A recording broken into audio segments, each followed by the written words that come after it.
So for this soup, let's start with a half a pound of sweet onion. You can use white or Vidalia. These are just white onions. And I'm using my 12-inch cast iron crock pot with some, we're going to start with some avocado oil. I like avocado oil because the smoke point is very high. It takes a lot of heat to get it to smoke. And if you want to add flavor to this, you can add some butter. That's no big deal.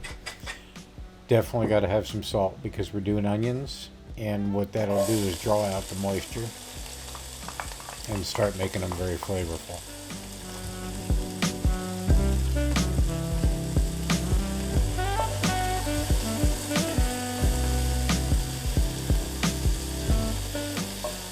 And this is what they look like when they're happy. They get a brown color, they're a little translucent.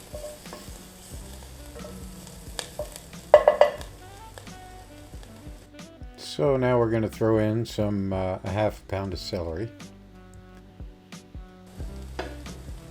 And yeah, my celery is a little bit old. I had to get, I chopped off the bad parts.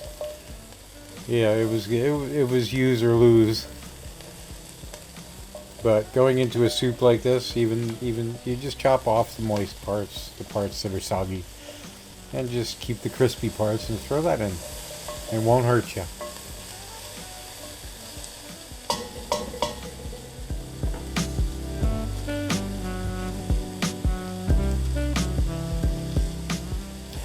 And here's a little bit of the stock for this soup.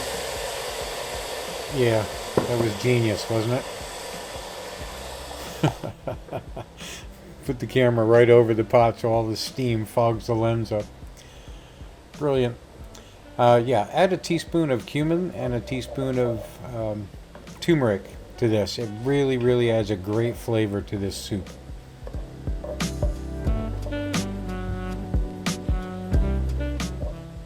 I think you could probably also, if you wanted to, add a little bit of nutmeg. So now we're going to add a pound and a half of carrot. And basically what we're doing is we're letting these things soften down. We don't want any of this, super raw. And I like to do it in layers like this.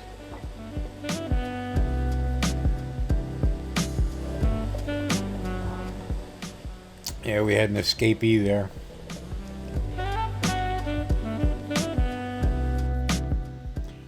Now we got 2.5 pounds of potatoes. You could use Yukons or whatever you want. Yukon Golds. Any potato will really do, I think. I like to use russets because they're cheaper and they taste fantastic. And this is where we put the rest of our stock in. I had two 14-ounce cans on hand, so I figured I'd use those. And if the stock doesn't come up high enough, then add a little bit of water.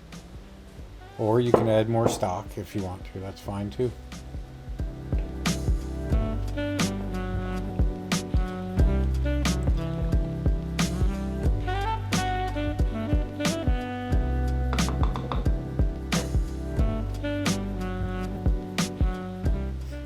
I like to add garlic cloves here, but I don't have any.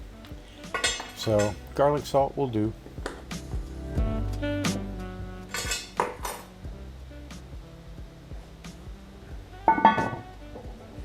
I love this Lodge cook pot. This thing is fantastic, this Dutch oven. Here comes more steam on the lens.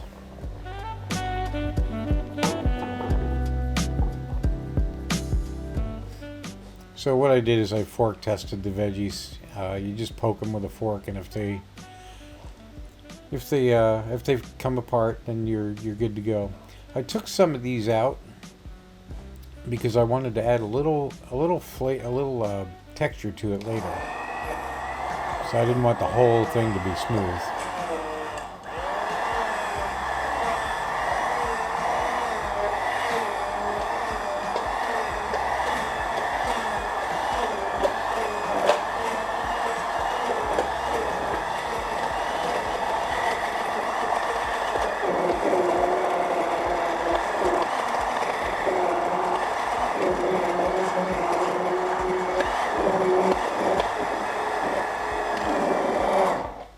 That took about 2 or 3 minutes to get it like that. And I scooped some of this out off camera, but I took some of this and set it aside to make a really smooth, a smooth batch of soup. I wanted to see the difference. I hadn't done that before. I usually keep it kind of chunky and rustic like that.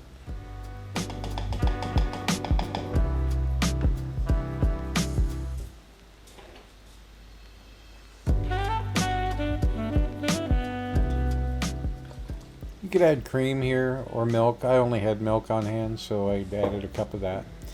I wish I had some cream, and I also thought, why not? You could use sour cream here if you wanted to, or creme fraiche or something like that.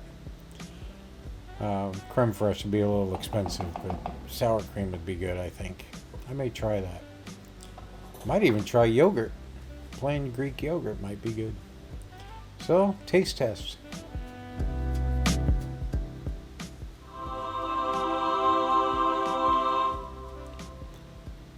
Yep.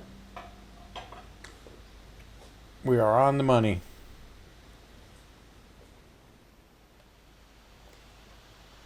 So I have two different ones that I made. Okay, one of these is rustic. It's got like 1-inch chunks.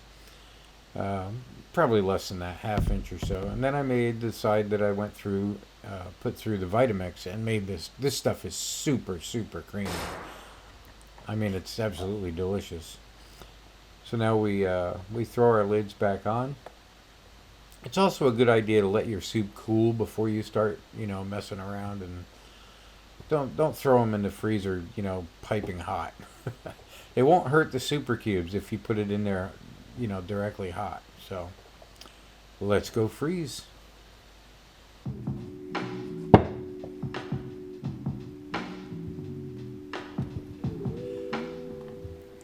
These are bacon potato that I did, I don't know, about a week ago. But I just wanted to show you how this works out.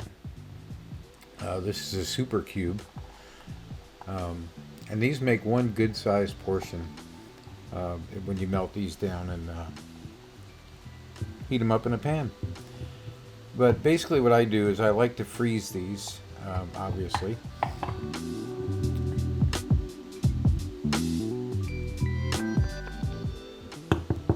Yeah, they freeze solid as a rock. And what I do with them is I put them in, I preserve them in my food saver. I use bags. You could just leave them frozen, I guess, and leave them in the super cube if you wanted to, but since I make a little bit more soup than I probably have a use for, it's still, it's nice to be able to do this. And, this way I know how old they are and all that stuff. I don't have to mark up my container. But I have a bunch of soup cubes just ready to rock. And normally what I'll do is, even if it's a dry seal, in other words, there's no moisture in between the two sides on the bag, I'll run it on wet or moist anyway. There's two settings on this. There's dry and moist. It runs for 20 seconds, the seal, on moist, and it runs for 15 seconds on dry. And for this size cube, I've found that about between 7 and 7.5 inches of bag is enough to get a good seal and not waste more bag than you should, because obviously these bags are ridiculously expensive. I haven't tried any different kinds so far. I may do that sometime just for grins to see what happens, but I've seen mixed opinions on whether different types of bags work or not.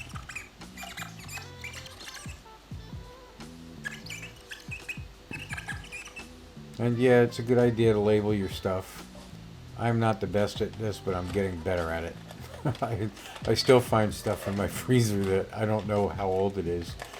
I have one thing in there, it's meat, and I don't even know what it is. It's probably less than a year old, but yeah, label your stuff. It's worth the couple seconds it takes to do it.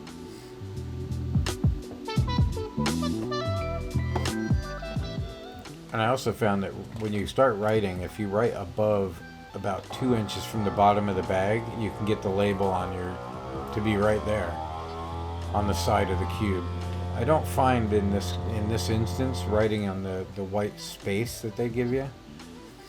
Yeah, here's an example. I forgot to hit moist on this one. I like to do a moist seal anyway on these, even though they're dry. I just feel like it gives it a better seal. It's less likely to start leaking at some point. So there you go.